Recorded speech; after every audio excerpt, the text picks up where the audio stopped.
The quote that everyone was waiting for from Thomas Tuchel on Edinson Cavani's injury. Not good news. Striking the ball, having to come off is concerning. If Eddie's not there in Manchester, of course it is big. Yes, there has been a lot of bad luck. We do not have a second Eddie or Neymar.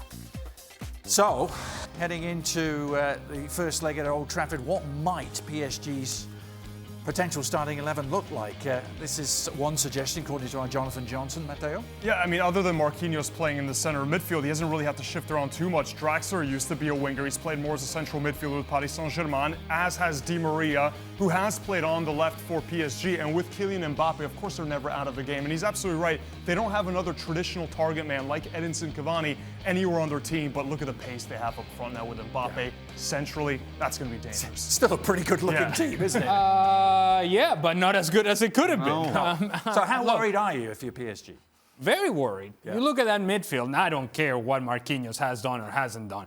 I look at that player in the midfield. If I'm playing against him and I'm Paul Pogba and it's a matchup between me and Marquinhos, I'm liking Paul Pogba. It's simple as that. And then you look at other matchups as well all over the field. When you project against Manchester United, the speed in transition that they have with Martial, with Marcus Rashford, their ability to get forward out of the midfield with Paul Pogba and Jesse Lingard.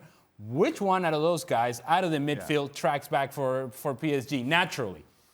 Who's actually the guy who's going to win balls back? Is Draxler going to track back? Is he going to be the guy that's going to provide you some presence defensively? So, and Verratti, is Di Maria going to do that job? No chance. And Verratti and Paredes have barely played, have they, in the last month? I think it'll be a back three, though. We've seen this from Tuchel, Marquinhos, Kimpembe, and Silva, the three center backs. So it's not going to be a case of Marquinhos actually playing in the midfield. He'll be dropping back in between the other two in his natural position. That also allows Bernat and Alves to get forward. Then who defends out of the midfield? It's still the same question. Verratti and Paredes, they play as a holding midfielder. They can defend. And Verratti hasn't played up until this weekend. So you don't know exactly what you're going to get from Paredes plays in front of the defense. Verratti's a good defender. Okay, so what you're saying is that you would take this team over what might have been.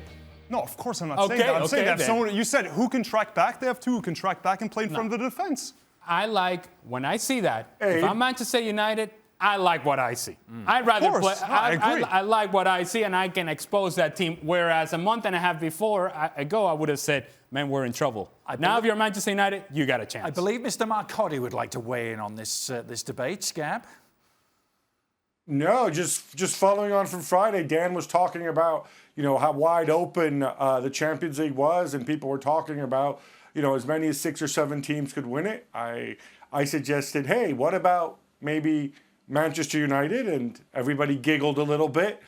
But I don't know that you necessarily want to giggle now. If United can get by a PSG without Cavani, without Neymar, you consider that, one out of Liverpool and Bayern are also going out. One out of Atleti and Juve are also going out.